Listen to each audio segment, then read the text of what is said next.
I should have known that the biggest threat to my perfect life wouldn't come like a thunderstorm, but like a quiet change in the air. One minute, you're planning a wedding, picking out floral arrangements, and the next, you're holding a lit match next to a gallon of gasoline, wondering how you got there. Before I tell you how this all went so wrong, please, if you're new here, hit that subscribe button and tell me in the comments where you're watching from, because I really need to feel like I'm not completely alone right now. It all started on a Tuesday. My fiancé, Mark, was gone for the night on a business trip, and I was in our new house, well, our soon-to-be house, surrounded by half-unpacked boxes and the lingering stress of it all. His younger brother, Cale, had stayed behind after we all had dinner, just quietly reading on the other end of the sofa. He was always the opposite of Mark. Where Mark was loud and bright, Cale was a shadow, an observer. I was rubbing my neck, trying to work out a knot the size of a golf ball, when his voice cut through the silence.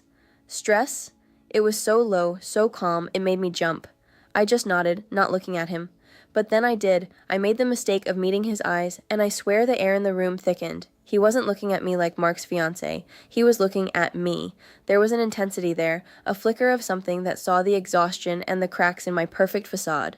In that one look, a silent, dangerous question was asked, and my whole body knew the answer was yes. The days that followed were a special kind of torture. Mark came back, all sunshine and loud stories about his trip, and our house was suddenly full of his energy again.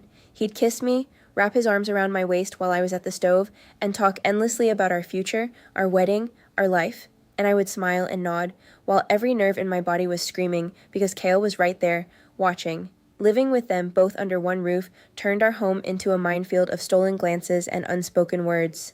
At dinner, Mark would be recounting some boring anecdote from a client meeting, and I'd reach for the salt shaker at the same time as Cale. Our fingers would brush, just for a second, but it was like a jolt of pure electricity shot up my arm. I'd pull my hand back like I'd been burned, my heart hammering against my ribs, but when I dared to look up, Cale's eyes were already on me. There was no apology in them, no surprise. Just a steady, intense gaze that said, I felt it too. He was playing a game, and I was his unwilling but completely mesmerized opponent. Mark just laughed, completely blind to the silent, dangerous current running right under his nose. Later, I'd be in the living room scrolling through floral arrangements on my tablet, and I'd feel it, that prickling on the back of my neck that tells you you're being watched. I'd look up, and he'd be standing in the doorway, just leaning against the frame, his arms crossed.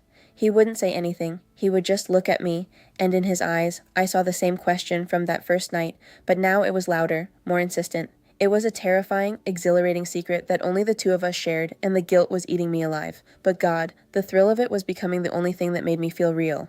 It all came to a head a few nights later. Mark was in his home office on a conference call, his voice a muffled drone from down the hall. The house was quiet, wrapped in that late-night stillness that makes every sound seem louder. I was on the sofa, laptop open, pretending to look at honeymoon destinations. I heard Cale come into the room, his footsteps so much quieter than his brother's. He didn't sit on the other end of the sofa this time.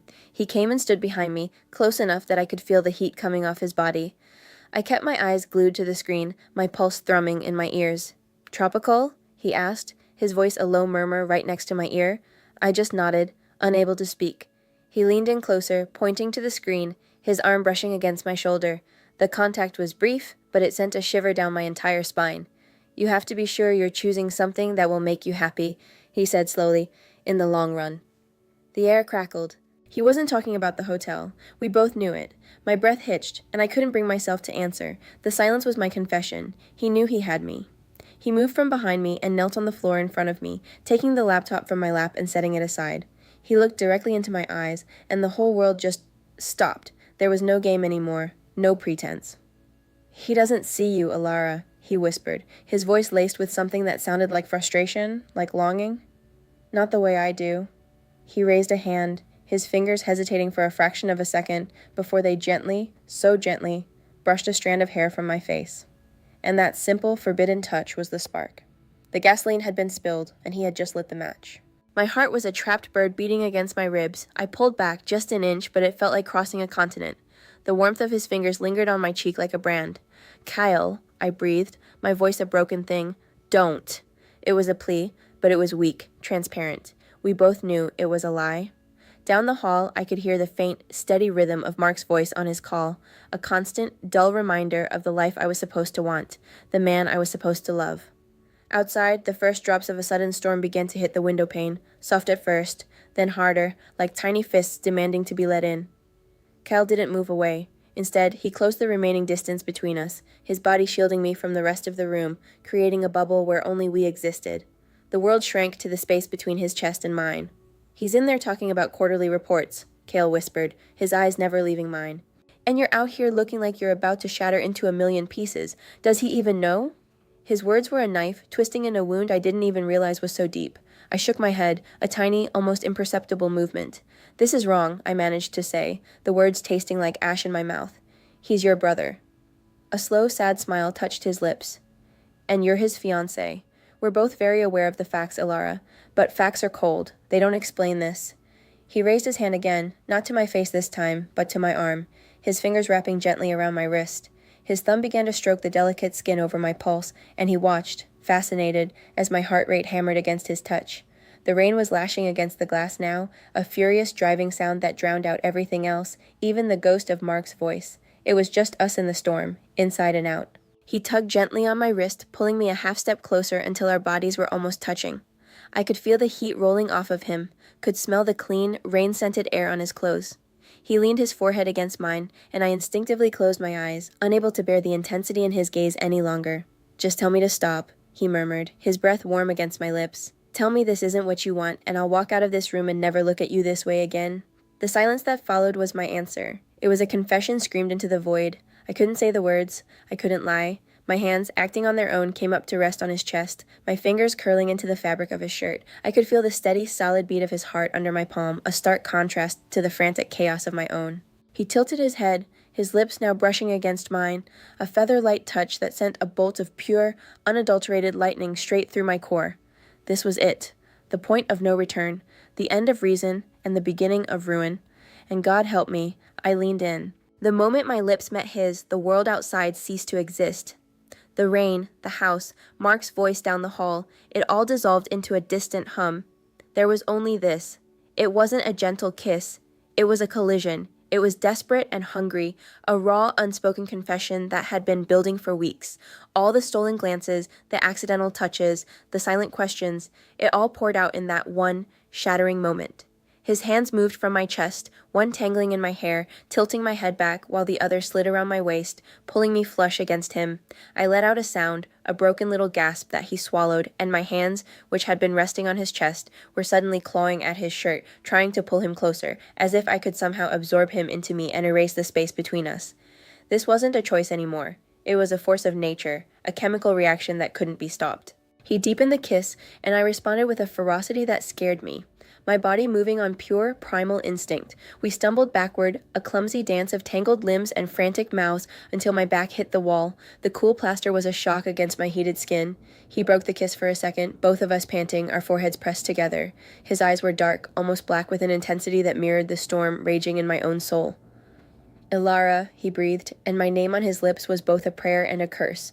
He didn't wait for an answer. He didn't need one. His mouth found the sensitive skin of my neck, and a shudder racked my entire body. Every rational thought I ever had evaporated into steam. There was no fiancé, no future, no right or wrong. There was only Cale, and the fire he had lit inside me, a fire that was now threatening to burn my entire world to the ground. And in that moment, all I wanted was to stand in the heart of the inferno and let the flames consume me completely. The next morning, the silence was louder than the storm had been. The rain had stopped, and pale, gray light filtered through the living room windows, illuminating the dust motes dancing in the air and the cold, hard reality of what we had done. I woke up on the sofa, a blanket thrown over me, my body aching with a strange mixture of satisfaction and profound dread. Kyle was already in the kitchen, his back to me, making coffee. The easy intimacy of the scene was a cruel joke. Every movement he made was deliberate, quiet, as if trying not to wake the monster we had created. The air between us was no longer charged with electric tension. It was thick and heavy with unspoken guilt. I sat up, my clothes rumpled, my hair a mess, feeling like a stranger in my own life. Then I heard it. Footsteps on the stairs. Mark's footsteps. Cheerful, heavy, completely oblivious. My blood ran cold. Kyle froze, his hand hovering over the coffee maker. Our eyes met for a fraction of a second across the room, and in that one look, 1,000 panicked conversations took place. Don't speak, don't look, act normal. Normal. What was normal anymore? Mark walked into the kitchen, yawning, and wrapped his arms around my waist from behind, planting a kiss on my cheek. "Morning, sunshine," he said, his voice a booming, happy sound in the fragile quiet. I flinched, a tiny, involuntary movement that he thankfully didn't notice. "You fell asleep down here?" he asked, nuzzling my neck, the same neck Cale's lips had been on just hours before. I wanted to vomit. "Yeah," I managed, my voice hoarse. "Just tired." Mark just chuckled and reached for a mug. "Morning, Kyle. Making enough for all three of us?" Kyle just nodded, his face an unreadable mask, and slid a mug across the counter toward me. Our fingers didn't touch this time. But the space between them felt like a gaping wound, a dirty, delicious secret that was now a permanent part of our home. For 3 days, we were ghosts to each other. We moved through the house on separate orbits, a planet and a moon that refused to acknowledge their gravitational pull. If I was in the kitchen, he was in his room. If he came into the living room, I would suddenly remember an urgent wedding-related email I had to send from the office. The silence was a roaring beast, filled with the memory of that kiss, of his hands in my hair, of the wall against my back. Mark, bless his oblivious heart, just thought we were all settling in. "You two are so quiet," he boomed one night over dinner, smiling his big, easy smile. "Getting used to the new place, I guess." I just smiled back, a hollow, brittle thing, while under the table my hands were clenched into fists in my lap.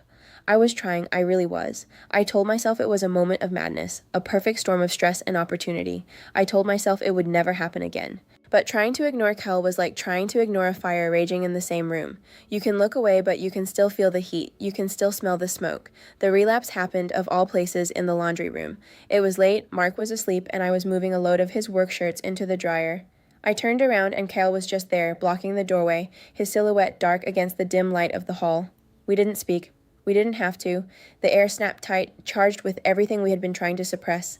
My heart started that familiar, frantic rhythm against my ribs. He took a step into the small room, closing the door softly behind him until it clicked. The sound was deafening. "We can't," I whispered, the words feeling flimsy and useless. He stopped a foot away from me, his eyes searching mine. "I know," he said, his voice a low rasp, and then he closed the distance. His hands came up to cup my face, and it was over. The fight just drained out of me, replaced by a desperate, aching need. His kiss was different this time, not frantic like the first, but slow, deep, and deliberate, like he was memorizing the taste of me. We could hear the low hum of the dryer, the scent of fresh linen and something forbidden filling the tiny space. Every touch was a new betrayal, every kiss a new secret woven into the fabric of my life. This wasn't a mistake anymore, it was a craving, and we were both addicts, getting our fix in the shadows of the life I was supposed to be building with his brother. Our secret became a silent language spoken in the spaces between words, in the moments Mark wasn't looking. It was a dangerous, exhilarating dance, a foot brushing against mine under the dinner table while Mark was talking about his quarterly goals, a hand brushing the small of my back as we passed in the hallway, a touch so fleeting Mark wouldn't notice, but so deliberate it left my skin burning for hours. We got bolder. The risk became part of the addiction. The fear of being caught was a spice that made every stolen moment more intense. We were playing with fire, standing so close to the flames that the heat was blistering, and neither of us wanted to back away. The near miss, when it came, was because of something so stupid, so careless, it made my blood run cold. It was a Sunday morning. Mark was outside mowing the lawn, the drone of the engine a steady backdrop to our recklessness. Cale and I were in my bedroom. Our bedroom, Mark's and mine, under the pretense of finding a book I'd recommended. One kiss led to another, and we were a tangle of limbs on the bed when the sound of the lawnmower suddenly cut out. We sprang apart, our hearts pounding in our throats. I smoothed my hair, my shirt, while Cale darted out of the room just as Mark's footsteps hit the stairs. It was too close, but the real terror came a minute later. Mark walked into the bedroom, wiping sweat from his brow, and said, "Hey, Cale left his phone on your nightstand." Weird. Was he in here? The world stopped. My throat closed up. I could see the phone sitting there, a sleek black rectangle of pure damnation. I had to create a lie out of thin air, a lie that had to sound casual, effortless. "Oh yeah," I said, my voice miraculously steady. "He was asking about that thriller I just finished. I told him it was on the stack over there." Mark just nodded, picking up the phone. "I'll give it back to him, thanks." He walked out, and I sank onto the edge of the bed, my legs trembling so hard I thought I'd collapse. Later, Cale and I caught each other's eye across the kitchen. There was no relief in his gaze, only a dark, shared thrill. It was like we'd almost been in a car crash, surviving by a sheer miracle, and the first thing you want to do is drive faster. Who was this person I was becoming? This woman who could lie to the face of the man she was supposed to spend her life with, whose heart hammered not with guilt, but with the electrifying high of getting away with it? I was trapped in a labyrinth of my own making, and every wrong turn felt more right than the path I was supposed to be on. Kyle didn't just see my body, He saw the cracks in my perfect life, the exhaustion in my soul, and I was terrified that if I let that go, I'd simply disappear. The breaking point didn't come with a bang, but with a quiet, gut-wrenching sob. It was a Thursday night.